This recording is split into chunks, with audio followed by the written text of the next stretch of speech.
adunay usa ka istorya, nabuot na kung ipaambit nga na kaninyo. May usa ka dalaga, ngayang people. May adto dito sa pastor. O mingon siya, nga pastor, adtoi ang akong amahan, kay ang akong amahan, adunay balatian. Bedridden ang akong amahan.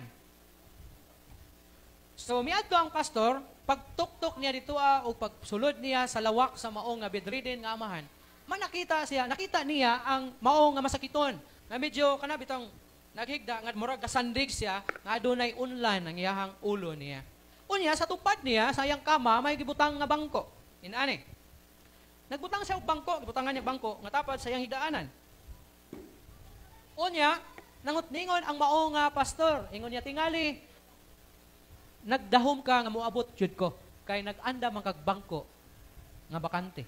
Ingon sa masakiton, ingon niya, wala oy. Kinsa day ka? Ana tong masakiton. Ingon niya, ako ang bag-o nga associate nga pastor diha sa imong lokal nga simbahan. Ingon siya, pwede ba pastor, sirad-an nimo ang pultahan? So sa una-una niya murag naglibog siya, nahibulong siya kay nganong pasirad-an man ang pultahan. Unya, miduol siya dito sa kama, mingon tong masakiton. Ingon niya, abini mo, pastor, ikaw rang akong suginlan ni ini. Wala ko'y laing suginlan, ani. Bisan ang akong anak, wala na akong suginli ni ini. Abini mo, sa tinuod lang, pastor, wala jud ko, dili jud ko makabalong muampo. Giangkon jud niya. Ingon niya, dili jud ko kabalong muampo, pastor. Hangtod nga usa ka adlaw, mibisita ka nako ang ako ang suod nga higala, upat ka tuig na ang milabay. Ingon niya, Jo, kinahanglan nimong mag-ampo kang Hesukristo, mag-ampo sa Ginoo. Ingon niya, kabalo ko nga gitudluan ko unsaon sa pag-ampo sa amo ang pastor. Ug daghan na mga higayon nga madungog nako ang among pastor nga magwali mahitungod sa pag-ampo. Pero ako ang giabandona ang mao nga pag-ampo. Wala jud ko mosulay sa pag-ampo. Nasa kung una-huna, nakinahanglan na akong muampo, pero wala jud ko musulay og ampo sa Ginoo. So ingon niya, kung maglisod ka unsaon sa pag-ampo, Jo, ingon niya, magkuha ka og isa ka bangko o duha ka bangko. Tama-tama na bangko diri Ingon niya, lingkod ka diri og mag-atubang ka sa usa ka bangko nga bakante. Ingon niya.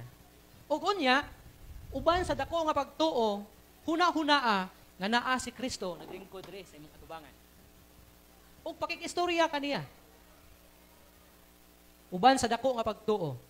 Murag makahadlok kung una-hunaon, pero una-hunaa Jo nga nagsaad ang Ginoo nga ako mag-uban kanimo sa tanang panahon. Una-hunaa nga mag-ampo ka sa Ginoo uban sa pagpaminaw sa iyaha, sama sa imong pagpaminaw kanako karon. Ug sukad di ato sa diha nga nidagan ang panahon, gisulayan kini ni Jo. Matag-ampo niya, magbutang siya og bangko siyang atubangan. Gi-imagine niya nga giistorya niya si Jesus Christ nga naglingkod ria sa iyang atubangan. Unya, pero ingon niya, maampingon ko nga nagahimo niini. Kay basin og makit-an ko sa ako ang anak, ug maalaan ko niya nga buang nga nakikistorya sa bangko, niya ipadalaon niya ko niya dito sa mental hospital. So tago niya kining ginahilom ug matag adlaw iyang gihimo ang pag-ampo sa Ginoo sa susama nga posisyon. Magbutang siya og bangko siyang atubangan ug makikistorya siya sa mao nga bangko.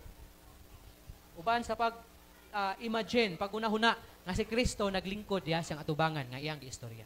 So midagan ang panahon nga mao na iyang ginahimo. Tutuod man, na-amaze murag kanang nadala ang mao nga pastor. Natandog ang mao nga pastor sa istorya sa mao nga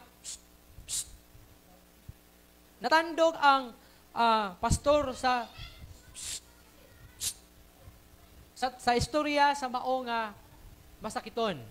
Og unya gipandungan ni pastor ang masakiton ug nag-ampo siya sa Ginoo. Og giingnan ni pastor una sa milakaw, ingon niya, "Sir, padayon sa imuhang gihimo. Padayon ang imong gihimo." Nilabay ang duha ka adlaw, miadto ang anak nga babae dito nanawag ang anak nga babae sa pastor ug mingon siya, "Pastor, patay na ang akong papa." So ang response sa pastor, mingon siya, "Kumusta ba ang iyang kamatayon? Malinawon ba ang iyang kamatayon?" Ingon niya, yes, pastor, malinaw ang iyang kamatayon. Gani, sa wala pa ko mulakaw, aron maadto dito sa tindahan. Iya akong gipatawag o gipasulod ko niya sa kwarto, gipatapat ko niya sa higdaanan. Nagstorya siya og mga corny jokes, and then gikisan ko niya sa ako ang aping. Anya, milakaw ko. Pagbalik na ko, patay na ang akong papa. Di na alam ko gikatingad-an, pastor. Ingon niya, kung saan, day, ingon sa kay pag uli na ako, pagkakita na ako sa akong papa nga namatay, wala naman siya siyang bed. Naa siya sa bangko, nagluhod siya sa bangko, nga man kinaani, nagluhod siya, o iyang gibutang iyang ulo, diri sa iyang bangko. Ha? Namatay siya nga nagluhod, o gibutang niya iyang ulo, diya sa bangko siya nga tubangan. Subot pa sabot, nipahulay siya sa iyang kamatayon, diya sa sabakan sa Ginoo, nga naa siyang atubangan. Tungod kay iyang gi-imagine, na si Jesus naglingkod diri sa tubangan, and then before siya namatay, minaog siya siyang bed, o giluhod siya sa tubangan, o gibutang niya ang ulo sa tubangan, imaginating na si Jesus naglingkod riya. Can you imagine? Ang usa ka tawo nga wala mahibalo, unsaon sa pag-ampo, nakakaton siya sa pag-ampo sa Ginoo, pinagi sa paghunahuna, na si Jesus naa siyang atubangan, o nakikistorya siya niini.